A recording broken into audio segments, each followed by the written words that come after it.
Olá, pessoal! Você quer entender o problema mais desafiador das retenções na fonte?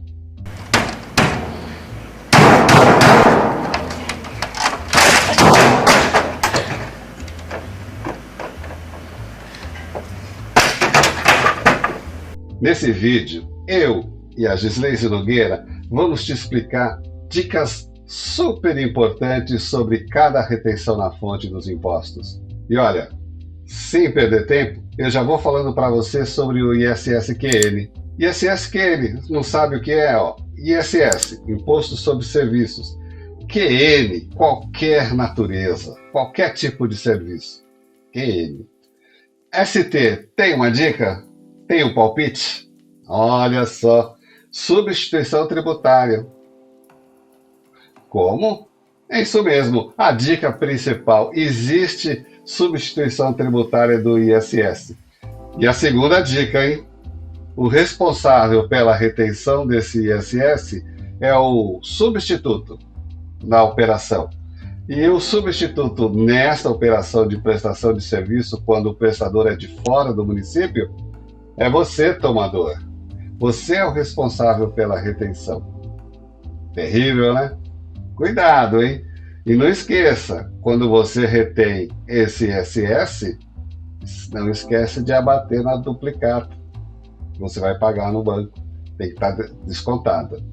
E a terceira dica sobre essa questão é o vencimento. Você sabe qual é o vencimento do ISS-QN?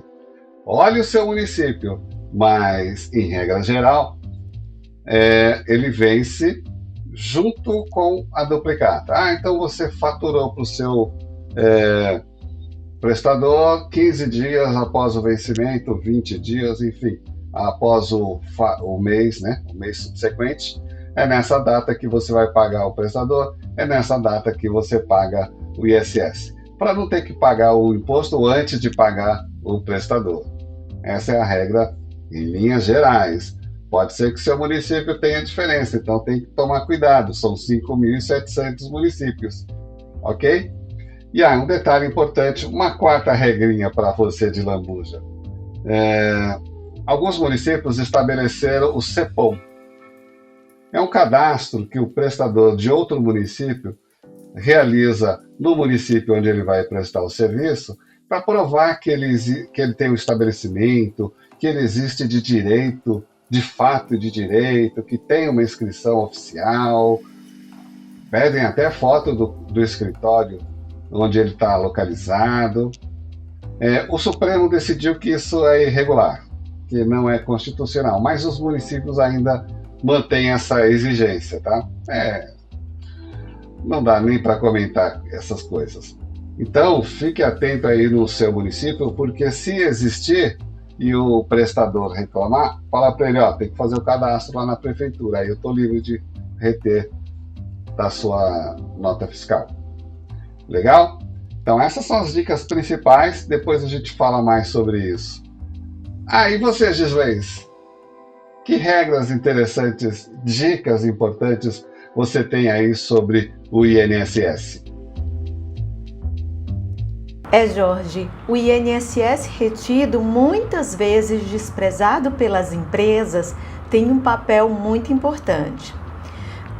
Fortemente, o INSS tem trabalhado no processo de fiscalização dos INSS dos trabalhadores, que tem relação direta com a empresa através da folha de pagamento ou através das próprias operações de cessão de mão de obra, tanto na tomada como na prestação de serviço e em outras situações de demais serviços que sofrem a retenção do INSS.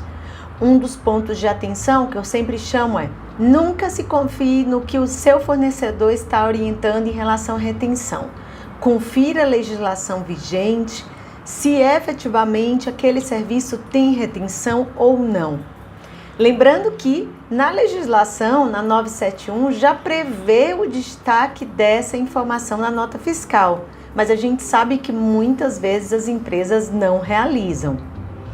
E um outro ponto importante, o INSS, a guia de pagamento não é mais gerado na GPS, e sim através do DARF para recolhimento, que é gerado no ambiente da DCTF Web.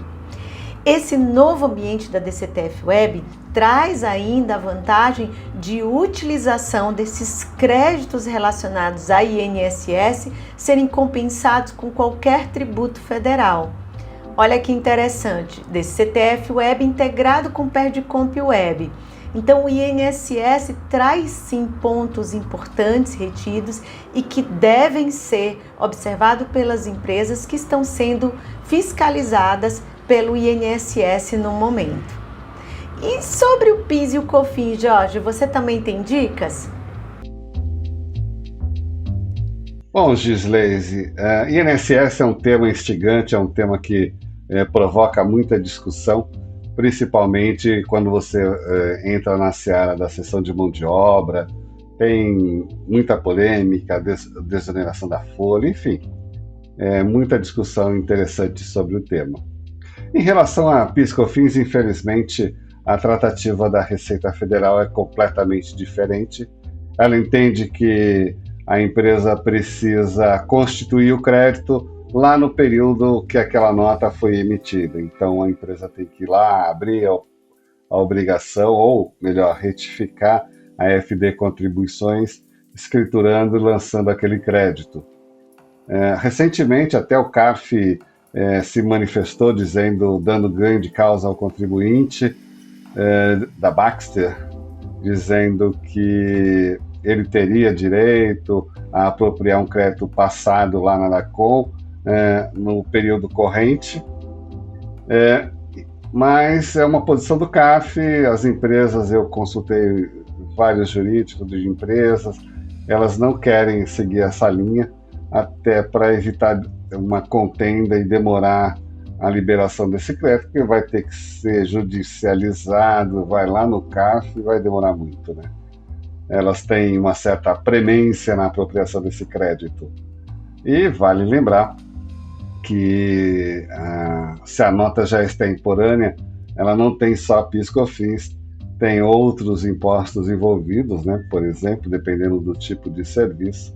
Então, quanto antes se resolver esse problema, melhor. Enfim, infelizmente essa é a posição da Receita Federal. Até, por que ela faz isso? Porque em 2013 ela abriu a FD Contribuições, porque ela era bloqueada para créditos extemporâneos, e assim permitindo que as empresas recuperassem créditos passados. Só que ela, ao abrir, ela falou, olha, tudo que tem aí de arquivo de blocos e registros para lançamento de notas extemporâneas, esquece. Isso já era, agora tem que ir lá atrás. Enfim, é assim que funciona, é assim que está sendo tratado o tema nota fiscal extemporânea lá na FD Contribuições. Agora, falar para a gente, Giz, e o imposto de renda na fonte? Aquele famigerado imposto que dá tanta discussão também, fato gerador, alíquota. Fala para a gente quais são as dicas interessantes e importantes que você tem para a gente. Em relação ao IR retido, nossa, essa talvez é o ponto mais de dúvidas que eu evidencio no portal SPED Brasil. O IR retido já começa a discussão desde o seu fato gerador. A legislação é clara, ou deve acontecer no seu fato gerador na contabilização ou no pagamento, o que acontecer primeiro. O que eu acredito que muitas empresas, com essa questão da emissão do documento da nota, se confunde efetivamente com o fato gerador. A nota fiscal não é o fato gerador efetivamente, e sim ou a contabilização daquele serviço ou efetivamente o pagamento daqueles valores. Então, o que acontecer primeiro é o que você deverá considerar na retenção. Um outro ponto que eu chamo a atenção é identificar quem está envolvido naquela operação. Tem que sim se atentar quem é o tomador, quem é o prestador de serviço, que tipo de tomador é esse prestador de serviço, ou quem é que está efetivamente, se é uma empresa do Simples, se é uma empresa do lucro presumido ou lucro real, se é uma empresa que está adquirindo esse serviço, é efetivamente uma empresa privada ou do serviço público. Você sabia que do serviço público tem diferenciação, inclusive se é municipal, estadual, do federal? Pois é, todos esses pontos devem ser observados na hora da retenção do IR retido na fonte. Esses pontos e outros pontos sobre a retenção, nós aqui do Portal SPED Brasil elaboramos um curso só para falar de retenção e evitar sim que você tenha dificuldades na sua entrega. Temos aí a previsão efetivamente da entrada desses recolhimentos desses impostos retidos no ambiente da REINF, que hoje só está contemplando o INSS. E é nesse curso que a gente aborda mais detalhes, passo a passo, da apuração a recolhimento de cada um desses impostos. Então eu te deixo um convite aqui para acessar o link aqui embaixo e vem participar do nosso curso. Espero que esse vídeo tenha ajudado com dicas importantes para vocês e a gente se vê no próximo vídeo.